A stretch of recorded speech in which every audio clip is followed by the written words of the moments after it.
Welcome to Dad Talk Podcast. This is our new YouTube channel. We're trying something new. You could find us on Facebook Live, Instagram, and then also streaming live on anchor.fm. So sit back and relax, whether you're listening in your car or watching, whether you're at home or in the office. Welcome to Dad Talk Podcast.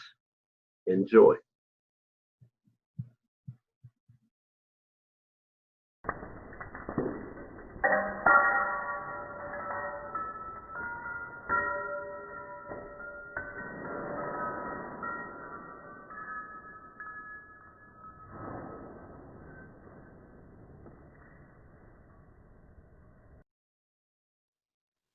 This is your host for Dad Talk Podcast. Thank you for joining the podcast. We are now streaming on all streaming avenues, so Apple, Spotify, Anchor.fm. So make sure that you check us out and take us with you on the go. Also, on tonight's topic is being your own boss. You know, we all want to be our own boss. You know, it would be lovely to have something that we do and get paid for, and then also be the ones to actually, make the call. So no one else is telling you what to do. You're making the call, and you're the one that's in full control of what you do. So we all aspire to do that. And a lot of times we aspire to do that is because, maybe the job that you're in is not even paying you the way that they need to pay you, so the pay is not actually offsetting or matching what you're doing on the job. So you're working real hard every week, and when you get paid, it's just not enough. It's like, wow, I'm doing all of this work, and now when I see my paycheck, like, wow, doesn't even feel right. Then also is the politics on the job, things that you have to go through on a job. It may be your coworkers that you have to, contend with. It may be a way that they're redoing the job. Sometimes jobs tend to switch up, in mid play. They switch up and they say, okay, these are the new rules, or these are your new, things that you have to do. So now we're going to pile on some more things that you have to do onto the stack that's already pretty much pretty high.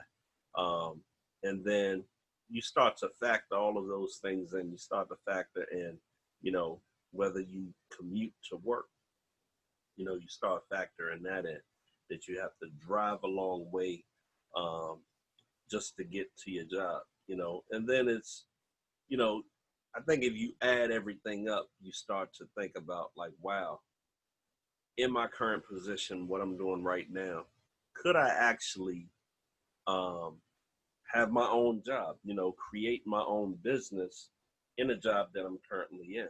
And let me turn that mic up.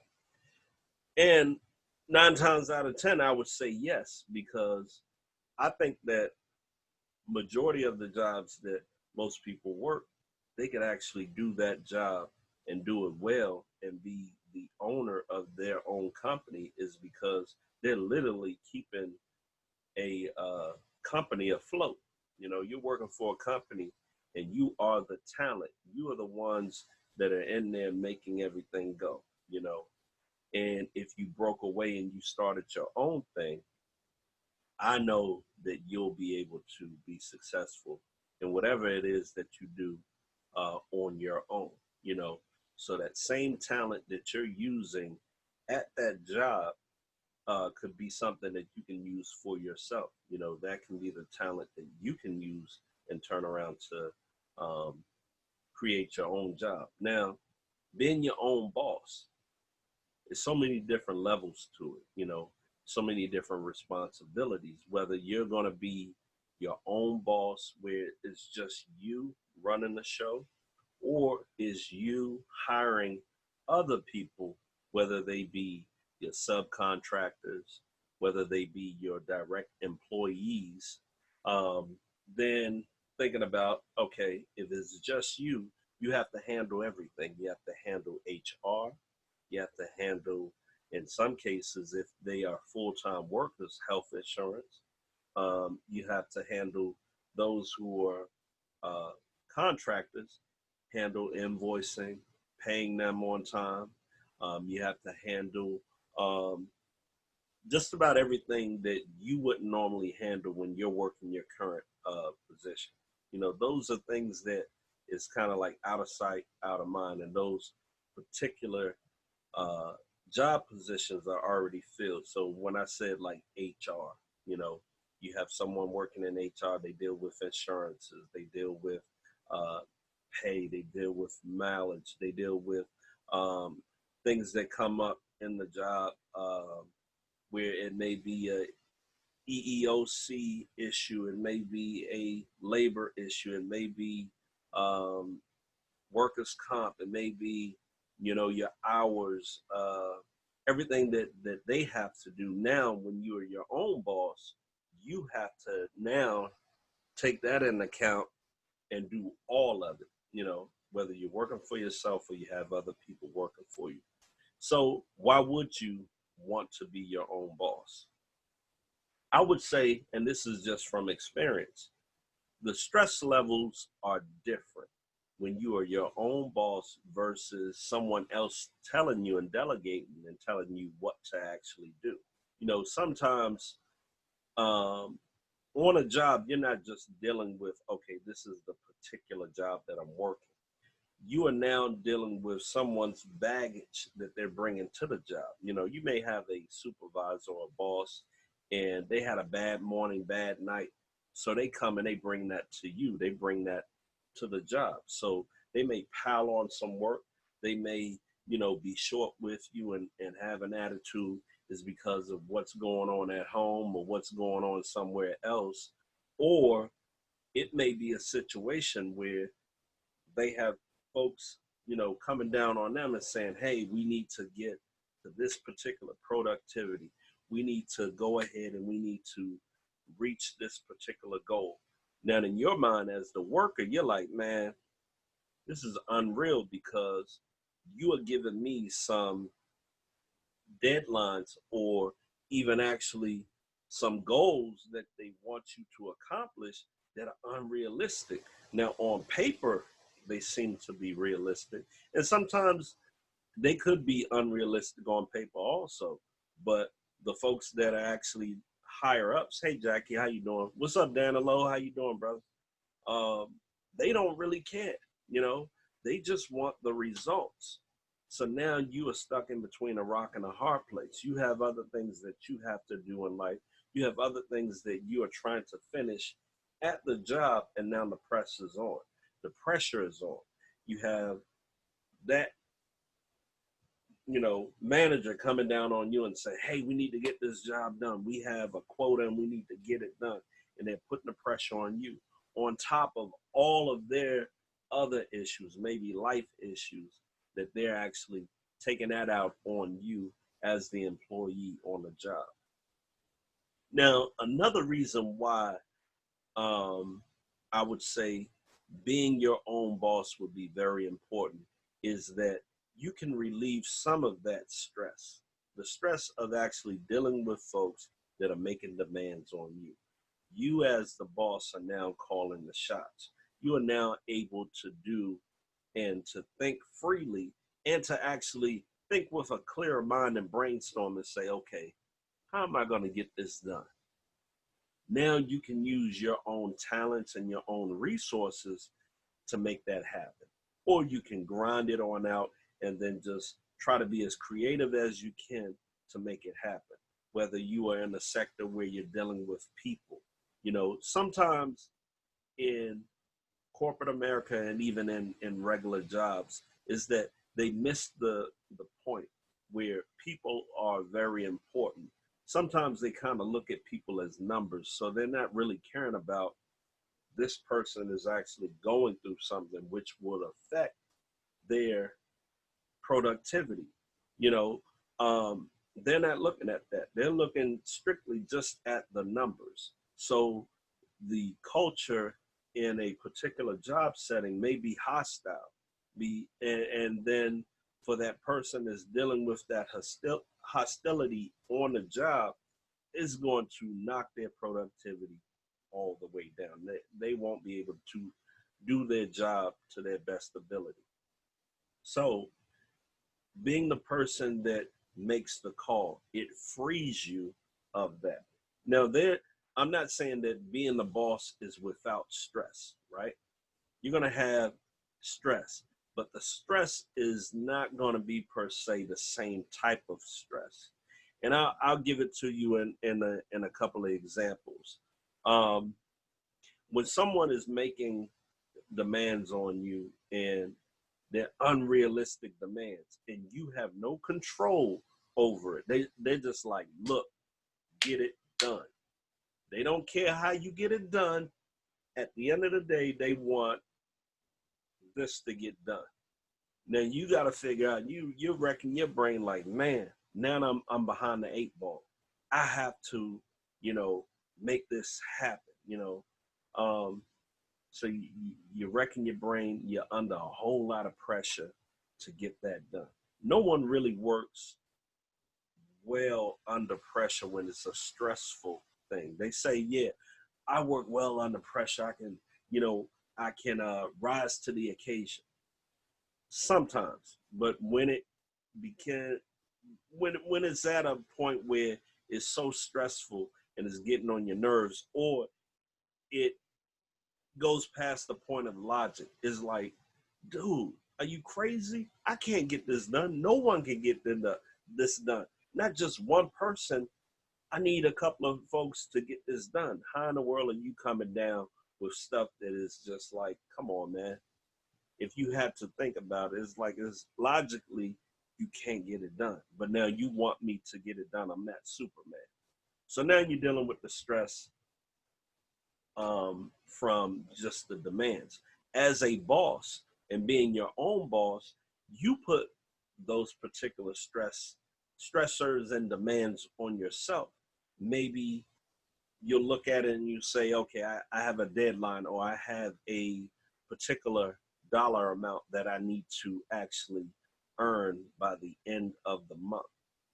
Now it forces you to go out and to produce, but it's not the same type of stress as when you have other variables that you add into that stress. And I'll elaborate on that as a worker. Now you have all of this work to do, right?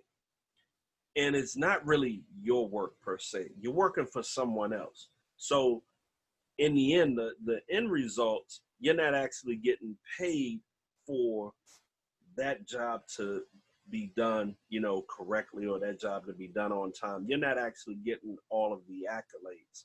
You know, the person ahead of you, or the person that is your manager, they're actually reaping the benefits of your hard work. So if your crew gets the work done, your manager looks like a superstar, especially if he was, or he or she was ahead of being the person that hired the talent. You know, they look like a superstar because you got the work done under pressure. Now, life and work together, you know, combined, you have things that kind of, you know, they bleed into the other. So you have things going on at home, you have things going on at work. Those things kind of bleed together, they blend together. So now you not only have the stress on the job, you got the stress of what's going on at home. You have the stress of, man, I'm not even getting paid for what I'm actually doing. So now you're coming up short. You're dealing with all of these stressful factors that, oh man, when I get home, I got to pay this, pay that, and I just don't have enough, but I'm working like a slave. And then at the end of the day, I'm like, man, I don't have nothing to show for. I'm working so hard, I'm working my butt off under these conditions. That can be a very, very, very stressful condition. Now, you as the boss, you get to pick and choose what becomes priority. When you are a worker, you don't get to pick and choose what's priority. They tell you what priority is. They push this whole narrative of work, work, work, get this done, and you have to do what they say. But as a boss, you choose to say, hey, take a break today. You know, I don't have to have a 9 to 5, 9 to 10, 9 to 5 ish, 9 to 8 type of job that's structured. I can actually make my own schedule. And with being able to have that creative control, you'll say, okay, I'll do it this particular way versus being in a box and they say, hey, you have to do it this particular way. So as a boss, you now have relieved some of that stress. And what I say is some of that stress is that being a boss does not mean that you're going to be stress free. You have a whole nother set of stressors, a whole nother set of things that will become an issue for you. So you have deadlines. Everyone has deadlines, right? You have money deadlines, you have work deadlines, but it all comes back to you just getting the job done and getting the best result possible. Now, when you're working for someone, you may have a team of folks, right? So you may be part of a team and all of you guys work together and collectively you get to the end, right? Sounds great, but a lot of times it just doesn't work out that way, right? You may have one or two people on a team that are slackers, right? They slack off and they really try to they're just there just to collect the check. They're not there to really do any work. So now you're upset because now you got to carry the weight of the slackers. You got to carry their weight and you got to do your job too. Being your own boss, you can kind of delegate. You can regulate that. You don't have to settle for a slacker. You know, so if you have slackers in your crew, whether they are direct employees or if they are contractors, subcontractors, if they don't do the job, adios amigos, you know, they gotta go. So you have that control, right? So let's get into being a boss and having a particular stressor. When business is good, it's good, right? You don't really have to worry too much because now you're on, everything, you're riding a wave and everything is working well for you. So when business is good, you're living a stress-free life, just about. Everything is clicking, everything is going as planned. That's the perfect, storm right there when everything is clicking and everything is going as planned. But what about being the boss where everything falls apart? Nothing is clicking. Now you start to think that at least when things are not clicking and things are not going well, I can kind of cruise if I have a crew around me. If I'm working in a cubicle, I'm working on a job, a 9 to 5, that maybe tomorrow I can half-ass it tomorrow, do a little bit more work here today to kind of catch up and make up for things going bad. The company as a whole, I'm just one part of the company. I'm not the part where if I do a bad job, that the company just completely fails.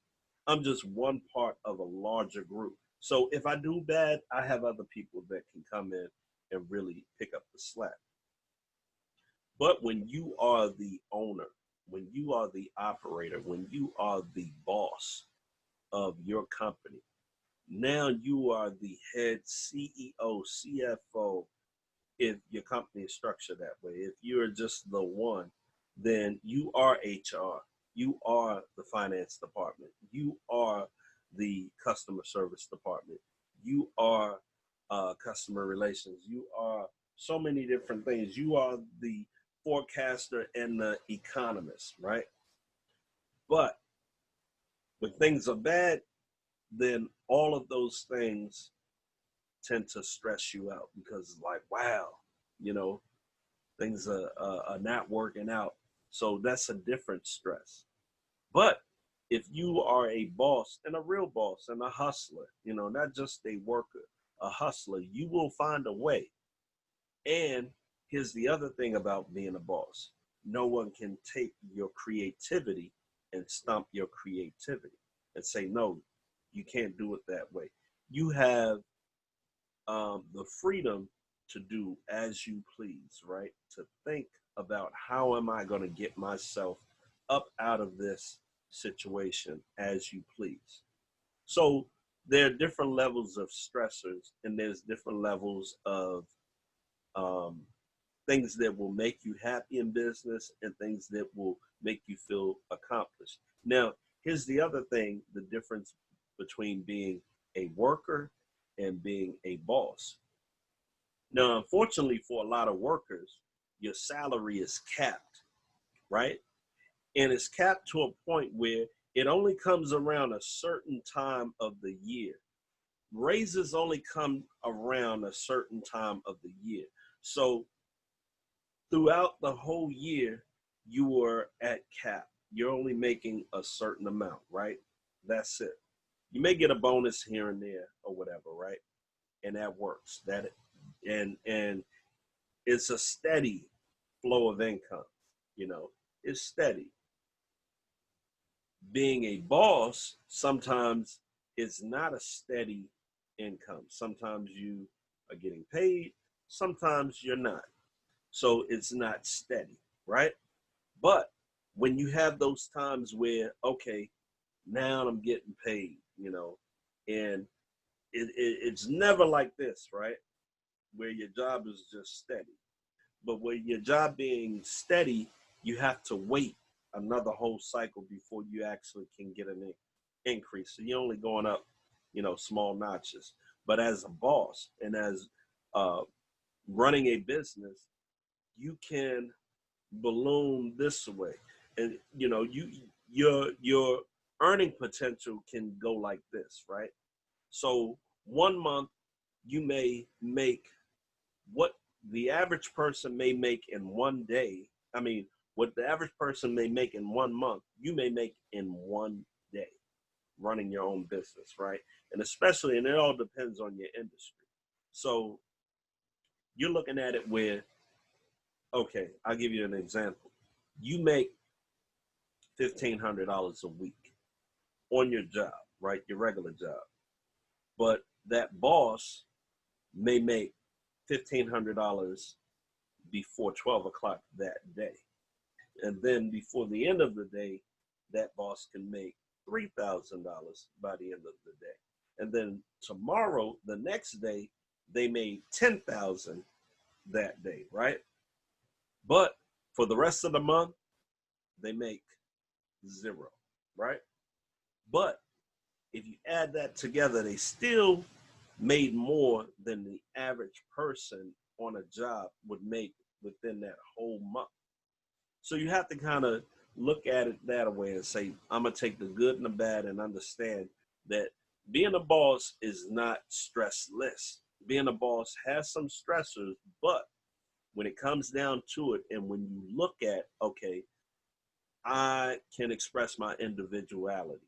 I can be myself.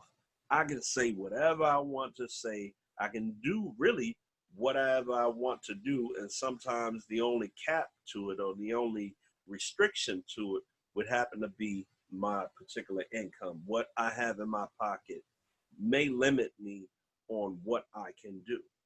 But then if you start to think, bosses normally get into the mindset of saying, okay, I'm not just going to wait for the company to pay me. I'm not just going to wait for the customer to pay me. Now I'm going to take the money when it's good times and invest into different assets. So later on down the road, when it starts to get sketchy, I can look at my portfolio and say, okay, I have assets that equal money, and I can go to those assets, borrow from those assets, or at the end of the day, sell those assets in order to keep me afloat.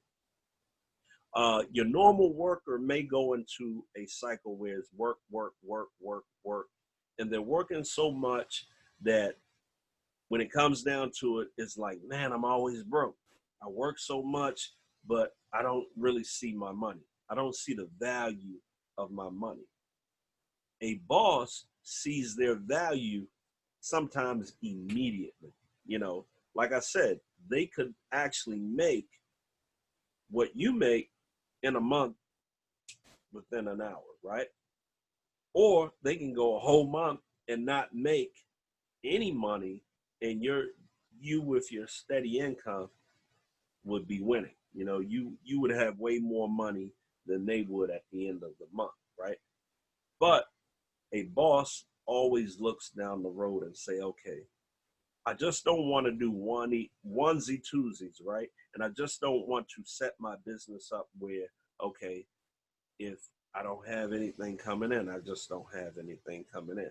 So they try to plan, which all of us should do. We all should plan. We all should make our money work for us, um, in a sense where we want to create a job, create a company, do something, write a book, write a play, something that will make you extra money from this point on. And it's something that you can own. So ownership and being able to, speak your own mind and do what you want to do when it comes to uh, your business. So the other stress is just that, okay, yeah, I get paid, I'm doing well for a certain amount of time, and bam, all hell breaks loose. And now you're not getting what you were used to getting as far as, you know, the income as a boss.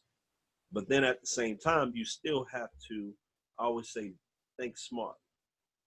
Try to leverage um, what you do have and forecast. Always look at it, and this is good for everyone. Always forecast a rainy day. I don't care how much you put to the side. Always forecast for a rainy day, and even an investment may be set up just for the rainy day. You know, so if all else fails, at least that you just wasn't working for nothing. You know, we do a lot of stuff in life where we buy things that really have no value after you buy it.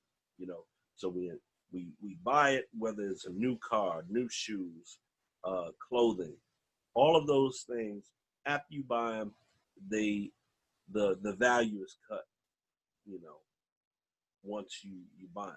So now we have to start thinking boss like. We have to start thinking like, okay, later on down the road, will this thing pay me? You know, will these new Jays pay me, and will they pay me at an appreciating rate? You know, um, Now some of them may pay you if you're into like sneakers and you're really into the type of sneakers. Some of them will pay you, but you still have to spend a lot of money up front to get them, and it's not really a guarantee. But start putting your money into things that are guaranteed. You know, I got into tax sales recently, well, over the last couple of years, and it got me to the point where I started to invest a little bit more and wanting to know a little bit more about them. And as a boss, just like as an employee, you have your ups and your downs, right? So if you looked at life, it'll be like this, like mountains, right? You know. So when you look at it and you say, okay, hey, what's happening with you, Ralph? Thanks for joining.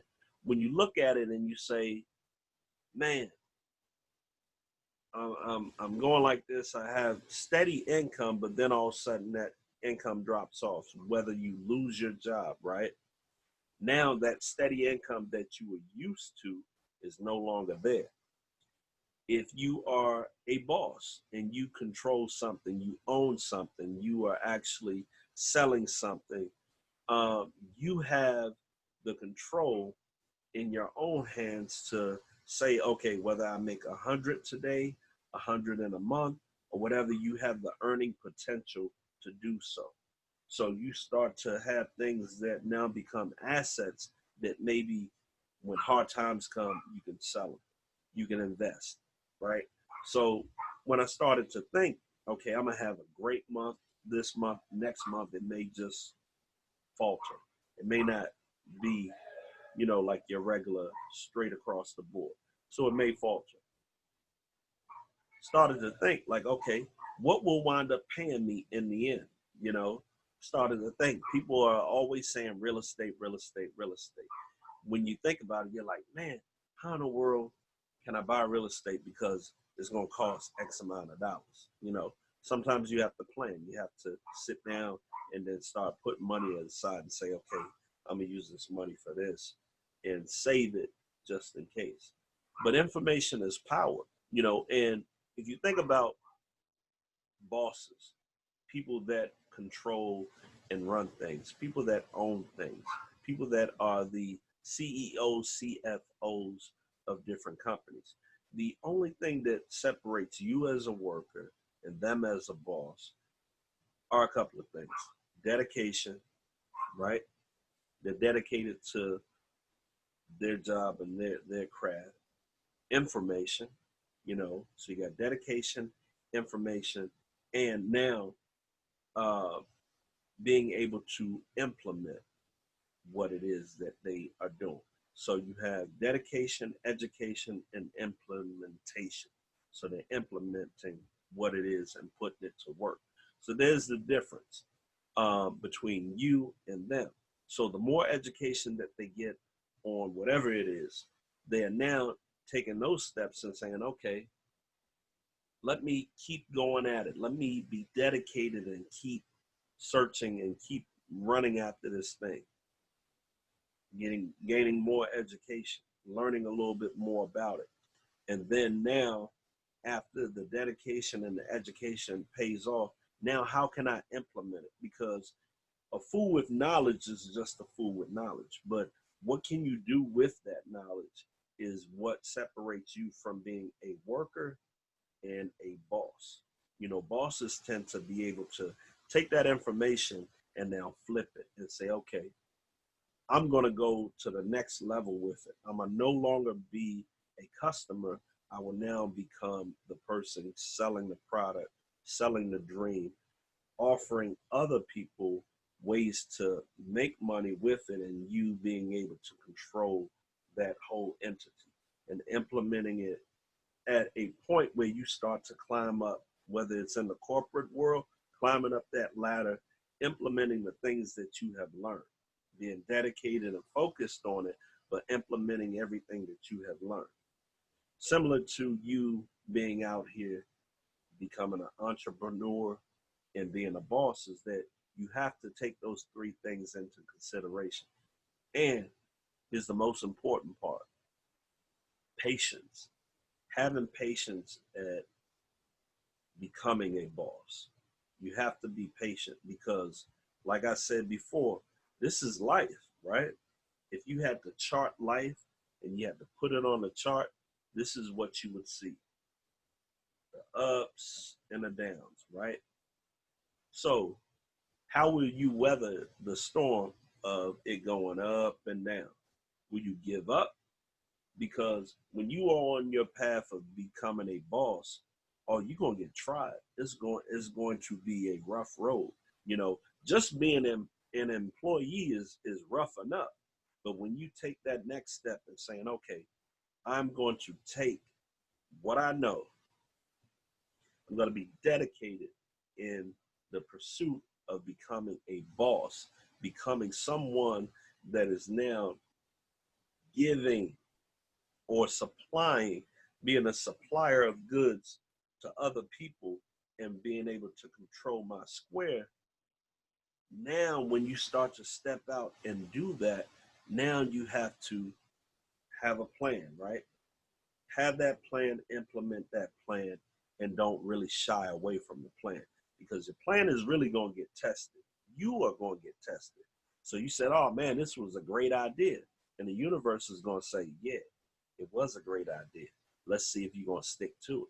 So you're going to get all of these things coming at you, right?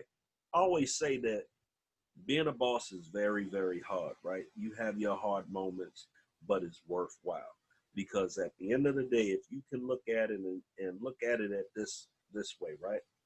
That if you have a goal and you achieve that goal, you did it. You know, you took the chance, you took the time to go after that goal, and now you are successful in completing that goal.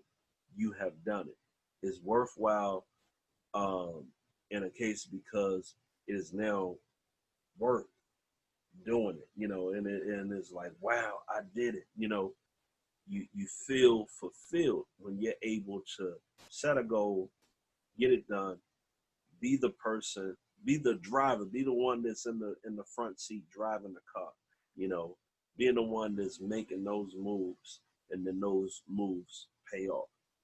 In the interim, yeah, you're gonna feel like you're a failure. You're gonna fall plenty of times. There are gonna be things where you're like, yeah, I thought this was a great idea. I'm gonna go and I'm gonna get it done. And it's a rough road. So then you start to think and say, man, well, I need to probably go back and do something else because this is not working out. But what did you start for? You started to be a boss. Then also, there's some self reflection in being a boss. Can you be a boss? How are you with other people? How are you with yourself? How are you with being patient? Some people want it now. Some people will look at it and say, man, what's going on over there? How come? How come? When they can't see the bigger picture and they can't see that, hey, there's going to be some steps forward and there's actually going to be some steps backwards because sometimes the best laid plans don't really go the way that you hope them to go, right? So if you have your mind just set on, okay, I'm going to do it one way. I got my blinders on and I'm going. And then there's a hiccup, right? And you have not planned for that hiccup. And you're like, wow, I'm stuck. I don't know what to do. The other part of being a boss is being versatile. Being versatile, being able to go in your pocket and say, okay, let me grab this tool, having enough resources, go in your pockets, do something on the fly while you're going full steam ahead, being able to be versatile and being able to be quick on your feet. That's another thing about being a boss. The other thing about being a boss is that when you are stuck in a rut, you start climbing that mountain, then all of a sudden they knock you all the way back down. Something happens and you get knocked all the way back down. Now it's testing your will, right? Testing your will. You was close. You was there, and then you got knocked down. You can feel that part right there. You will feel defeated. You will feel like a total failure. That you were just right there. Everything was going as planned. Then all of a sudden, the rug got swept from up under you, and now you don't fell all the way back and below the starting line. You know, whether it was a bad move in business, whether it was a low time in business, whether it was something that you did not forecast, like you said, okay, I'm riding good right now and I'm doing well. And then you just start splurging a little bit. You start enjoying it just a little bit too much. And then when it gets to the point where you hit that dip, you hit that dip in life, you hit that dip in business, you don't have any uh, resources there or anything that's your surplus that you had before that will help you through the low times, or your mind just goes blank. Hard times will do that to you where you just like, man, you go blank and you start to second guess yourself during those hard times. So those things happen. But I would say for anyone striving to be a boss, you have to Take a step back, look at the bigger picture, and always plan A, B, C, D, E. All of your plans, right? So just in case this don't go, here's my next plan. Just in case this don't go, here's my next plan. Now, just in case this don't go, what's my out? What am I gonna do? You know, so always have a plan. Always have, um, you know, have some type of plan and some type of reaction to what you're gonna do when that happens. Mike Tyson said that everyone has a plan until they get hit, right? Until you get hit, at first you like, yeah, I'm trained and I'm ready. So when I get out there, I'm gonna do damage, right? But everyone has a plan.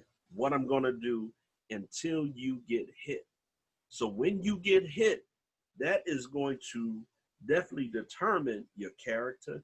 Is going to call to the table, for one, your determination. How determined are you? It's going to call that into play. It's going to call your skill set into play. Hey, Janice, how you doing? It's going to call all of those things into play. It's going to even call how serious you are into implementing this plan. Will you stay focused and will you keep going? Or will this thing knock you off of your feet and you just stop? Okay? So sometimes in being a boss, again, what I was saying is that you may have to take 2 steps forward and 1 step back. And in your 1 step back, that is your planning phase, or replanning and restructuring some things, because as you know, the best laid plans tend to never go the way that you want them to go. So now we have to be versatile in the way that we think, versatile in the way that we handle things, and that way in just how we plan, whether it's a rainy day type of thing that you have to think about, or just structuring it or playing it just like chess. Like, if this happens, oh, I'm gonna make this move. So strategizing uh, to get there. So not every boss and not everyone that wants to be a boss um, have all good days. There's no such thing as all good days. Now you may reach a point in your quest, or that you will start to have better days, but better days only come through experience. So you don't flop and you don't do what you did before, because you've learned not to do that. So sometimes experience is the best teacher. So when I say being a boss is probably the best thing for you, is because not only are you doing something that you love, but you're able to put your stamp on it, right? You're able to put your stamp of approval. You're able to say, you know what, at the end of the day, I am happy with what's going on. I'm happy with my decision in this process, right? Um, you get full control. You get control as the boss of how things are going to go. Now, with that being said, having full control, you have some other things that that you have to kind of pour into there. With great responsibility that you are putting yourself into, having that great responsibility, now you are also calling to the table your integrity, and also calling to the table your dedication, and also calling to the table just kind of exposing yourself. How true are you to this being the boss? How true are you to this journey? So you expose yourself. Having all of this responsibility as a boss, you expose yourself to the point where it's like, okay, everything's open now. What am I going to do? And here's the test. How well of a boss will you be? Sometimes, like I said, being an employee, you got a little bit of room to kind of fall off a little bit, because you got this person over here, that person over there, or just that you have time to even it out. sometimes being the boss is like that type of decision, just like that. You gotta make a quick decision. You gotta make it on the fly. And that decision that you make on the fly could either be something that's gonna shoot you up or drop you. Your rocket is going up or it's crashing. It's crashing and burning because of the decision that you have to make. And this is all on you. So now, being a boss, you got a lot that's weighing on your shoulders. So remember when I was saying about the different types of stressors, right? You have another stressor of, wow, can I get this thing done? And it's all on me. Now you have taken the mantle of, okay, put it on my back, is all on me. I got it. Being a boss, you are now saying, I got it. I'm going to throw it on my back and I'm going to run this, race. I'm going to take all of the responsibility. So when you say you want to be a boss, you have to start thinking about those too. Responsibility. Wow, it all drops in my lap. Whether we do something great, good, or terrible, it all falls in my lap and the responsibility falls down on me. Now, you have to look at yourself and understand yourself. Are you that type of person? Are you the go to person that if you give your word and you say, hey, I'm going to get it done, can you follow through as a boss? Can you delegate as a boss? And let's get into delegation as a boss. Delegating is very, very important as a boss. Just like you playing checkers, just like you playing chess, in a sense where you are protecting all of your pieces and you want to make sure that the next move that you make does not expose your pieces where now here's a heavy loss on this side. Now here's a faux pas, here's a flop on this side. Now I done wind up not using my senses and not thinking it through. And now I'm out $10,000 because I chose a person on not even ability, maybe just on emotion. I feel good today. Yeah, I'm gonna work with you and not really do the work and to investigate to make sure that you have a sound investment there as far as the person that you are delegating the work to. Like, okay, I know this person can do the work, that you are 100% sure that they can get the work done. Because again, when they falter and they don't want to do the work 100%, guess what? Falls back on this guy, falls back on you. But you have to be comfortable in that position as a boss. That you have to know, okay, if I delegate, I know that I'm delegating to the right person. Then the job can be sweet. When now you are the fantasy football guru, where everybody that you pick, every team that you pick, every position that you look at and you say, I'm going to pick this guy for that position. I'm going to pick this girl for that position. And they come through. Now, delegation takes thought, right? You have to think it through. But it also is a mixture of experience. It's a mixture of being able to foresee the future, being able to see the numbers, because time is money.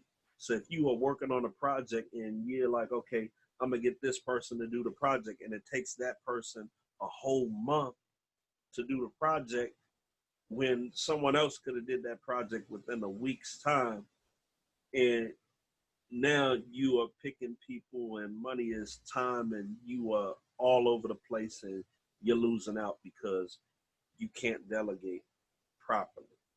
So being able to see the talent, pick the talent, make it make sense. Bosses do that. A boss can make themselves look great with just being able to have the ear and the eye and then just the know-how and the knowledge to pick the right talent.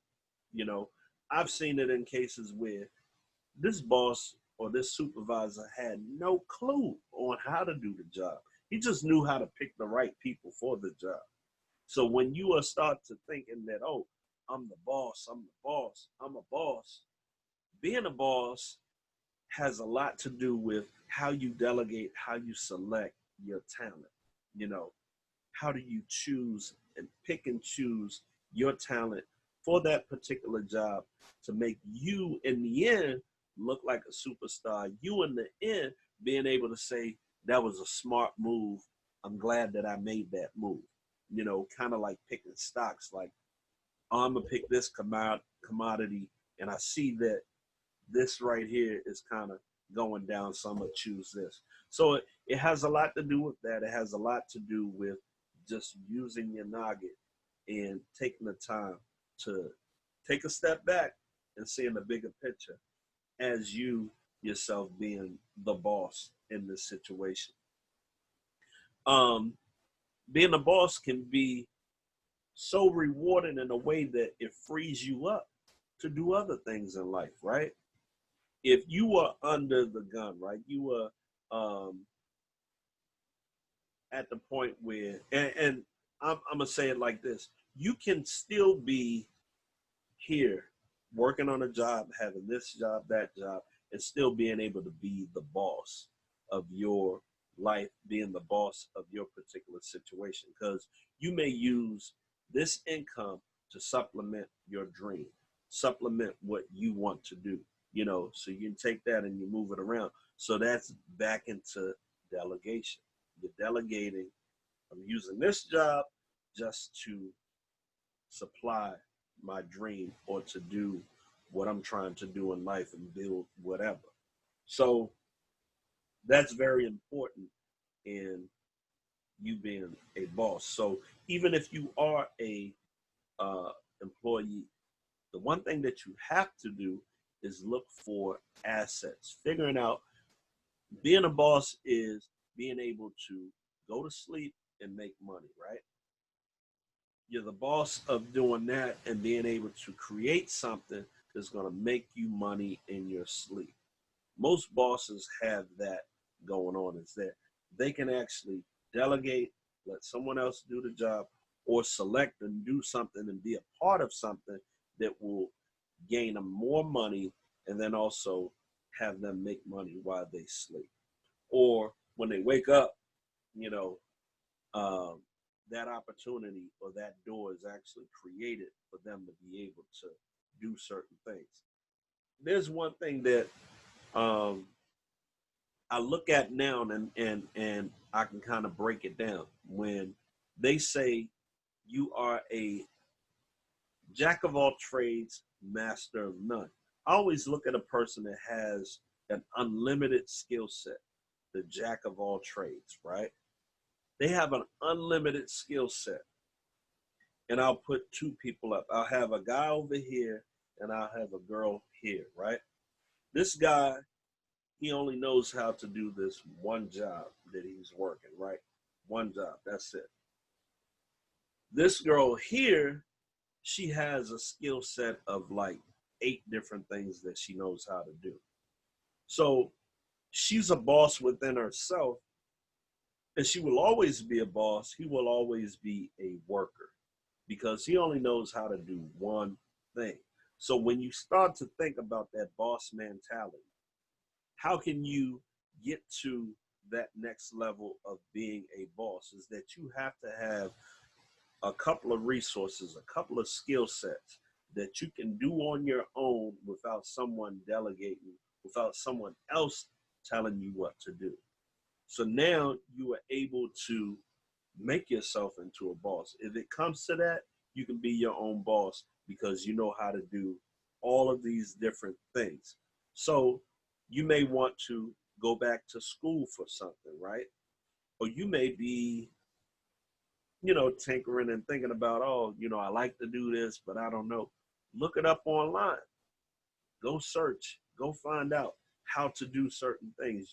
Your hobbies now can create some. You can create your hobbies into becoming a boss of something. So now you build your skill set. You know, you just can't be one sided, right? You can't be a person that just one dimensional.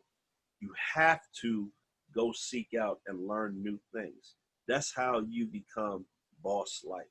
That's how you can move up and become a boss in your own right, is that now you're reaching out and you're learning new things, you know.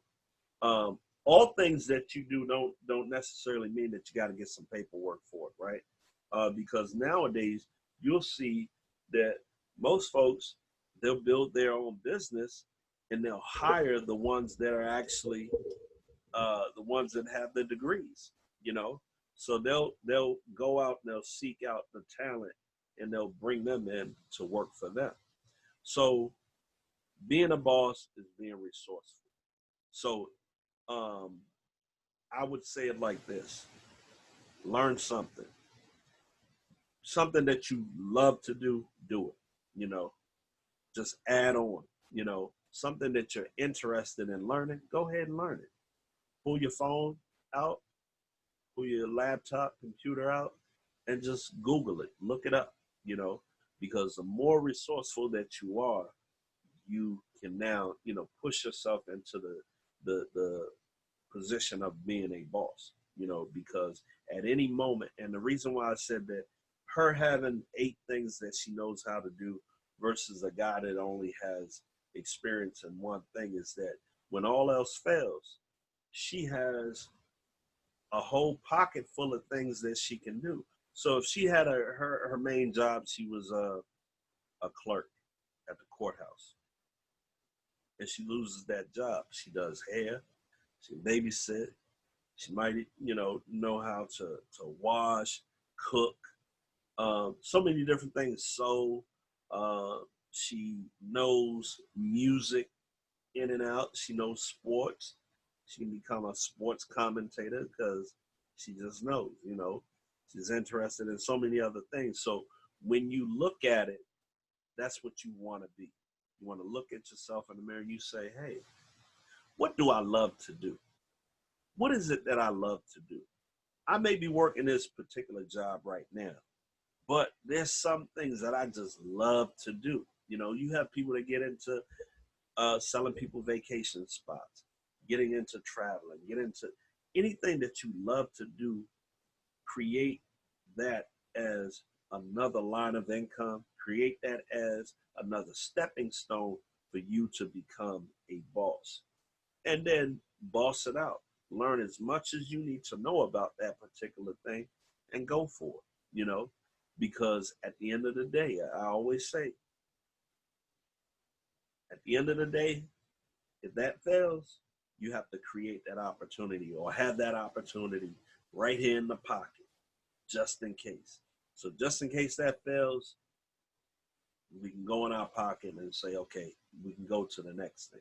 That's what bosses are pretty decent at being able to do, is that they're able to be versatile. You know, this one thing doesn't work. Okay, I'm going to mix it up and I'm going to do something else. I'm going to delegate this away, or I'm going to figure out that, hey, that's my weakness. I don't know how to really delegate.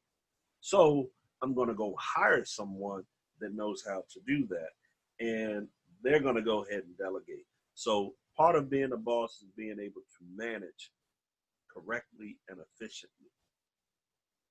Um, and I can say from just my experience of being a boss, you kind of you're able to write your own ticket.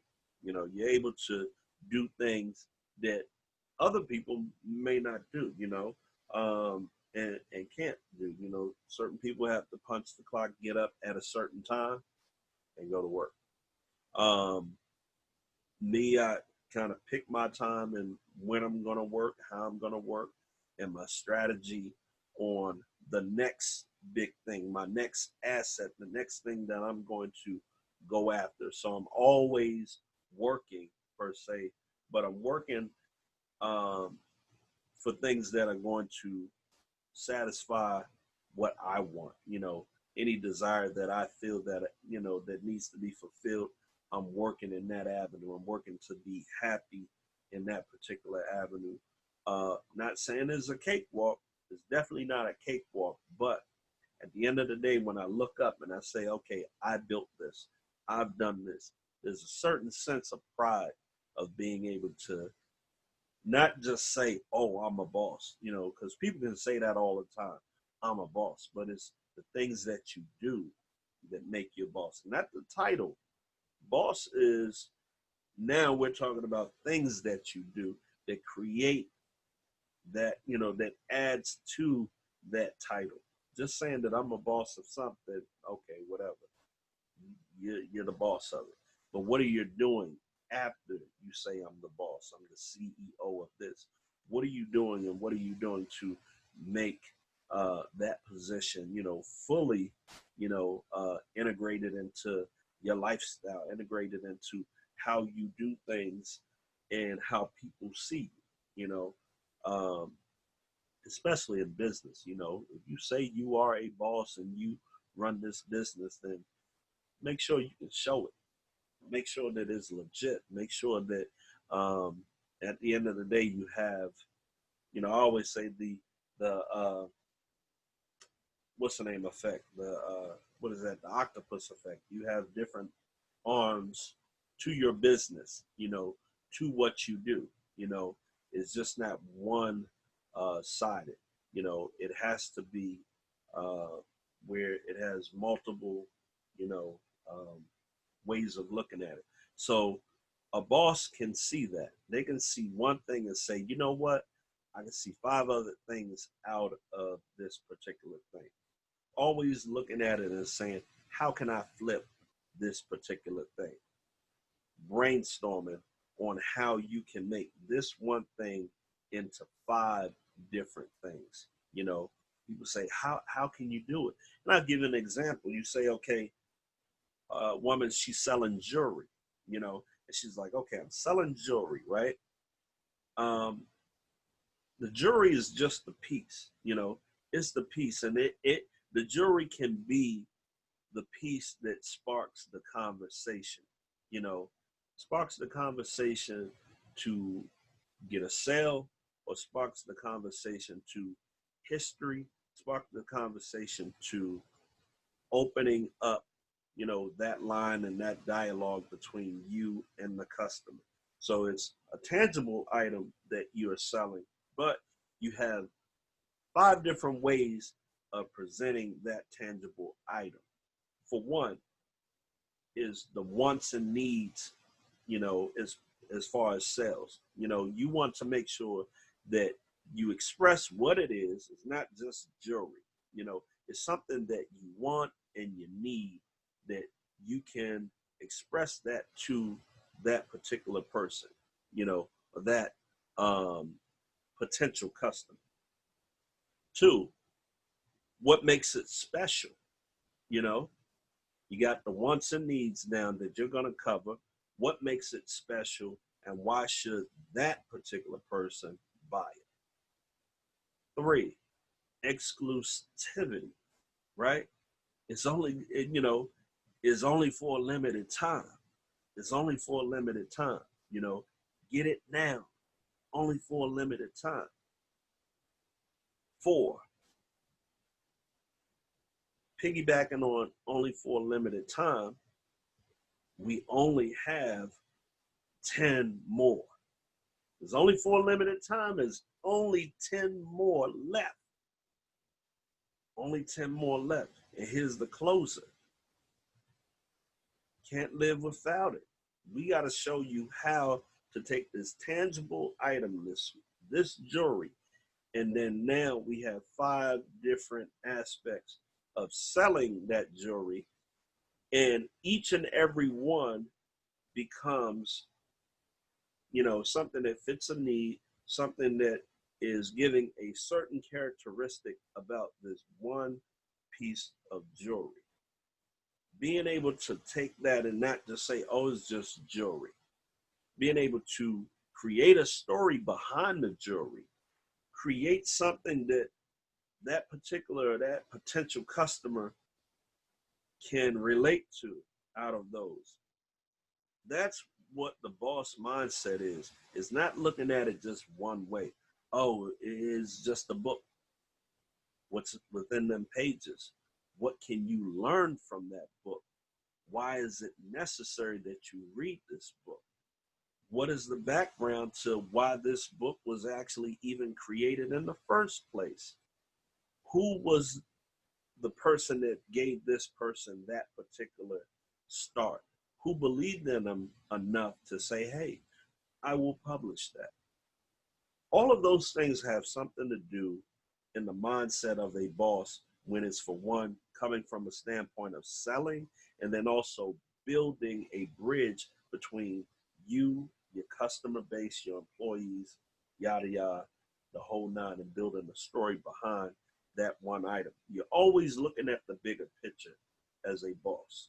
You know, you even looking as far as down the line as, if this don't hit, these are the other things that will come behind.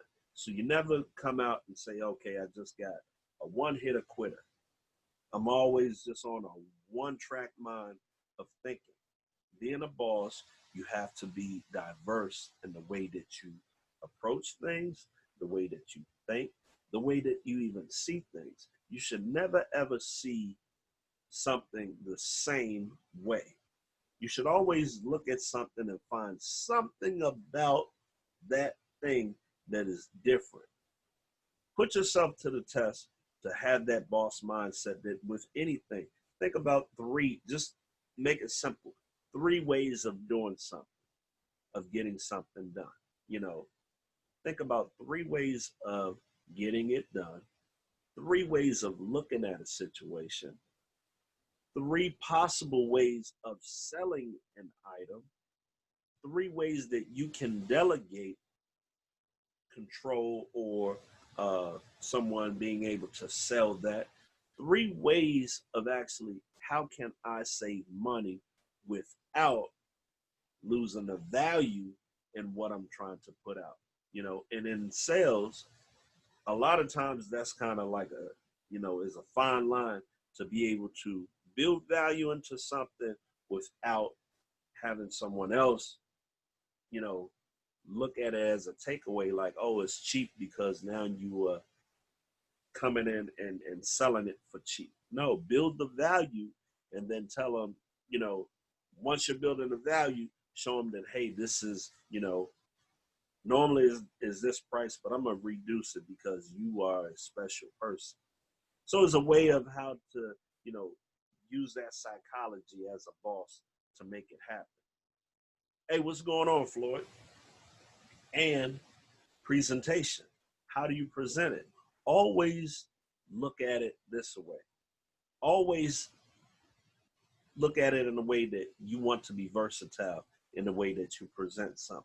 Like I said, that little piece of jewelry, you can present it 5 different ways. You can have 5 different aspects to that piece of jewelry.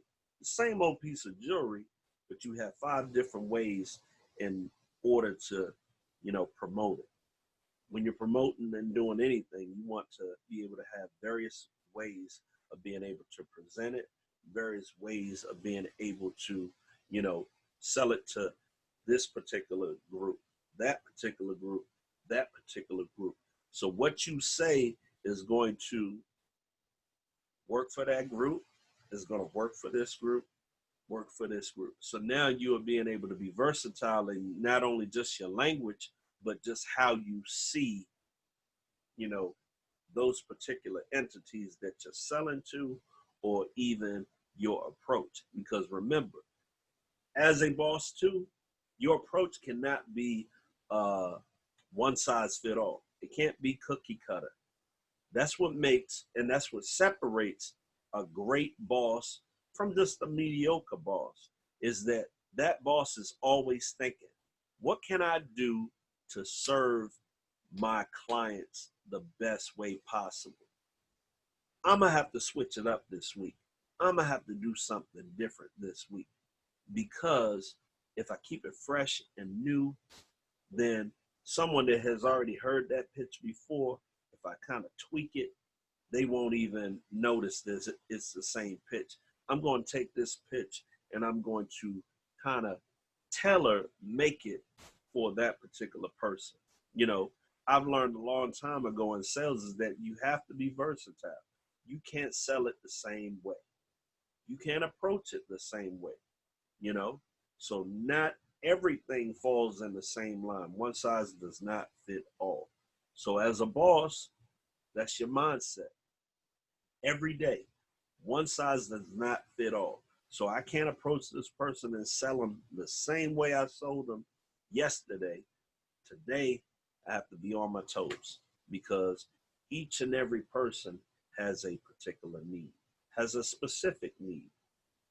When you are thinking about your business and being a boss, you have to approach it that way too, that every situation has a specific reaction, a specific, direction that you have to go for that particular thing. So now you have to start thinking boss like and boss minded. Sometimes when we are on the level where we're just like, oh, we're comfortable and we're just going to do this one thing, we kind of lose out when we don't take chances and we don't say, okay, we're going to switch it up this week. Always keep them guessing, switching it up. But now you're now learning the lay of the land. You're taking control of the lay of the land, and you're taking control of your particular customer base or your prospective customer base. Because they're not like, oh, he's just saying the same thing. But also know when to use it, because sometimes you can have a particular gimmick, you can have a particular thing that you do that brands you, and that's you. Then you have to know when to stick with that brand. You know exactly who you are, and you know exactly that this one thing is working. So I always tell my kids, whatever it is that you want to do, whatever it is that your mind is on, throw it up against the wall, and whatever sticks, go with it. Right? So that's just my 2 cents on being your own boss. Things that you have to look at and things that you will go through being your own boss. It's not going to be an easy road, but you can make the best out of it by just taking those simple things and kind of, paying attention to those simple things and understanding those simple things, and, things will be good for you. Sometimes you're up, sometimes you're down, but being your own boss is very, very, very important to your stress levels at some point, and also just your projection. Where are you going? Do you want to always work for someone? Because in a sense, this one sense that I would say is that by you working for someone, you're making them richer, when in fact you have the talent to do the same exact thing that you're doing with them and for them. You can do it on your own, and then that way you become the boss. You now will see the value in a hard day's work, where you done hustled. Now you see the value. But when you are underneath someone, maybe you may not see the value all the time. You work real hard, and then you're like, at the end of the week, man, I did all this work for what?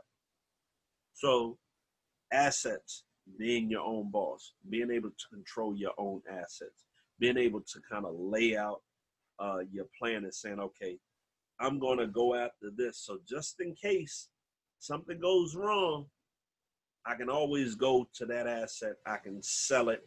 I can, do whatever with it in order to get me back up on my feet.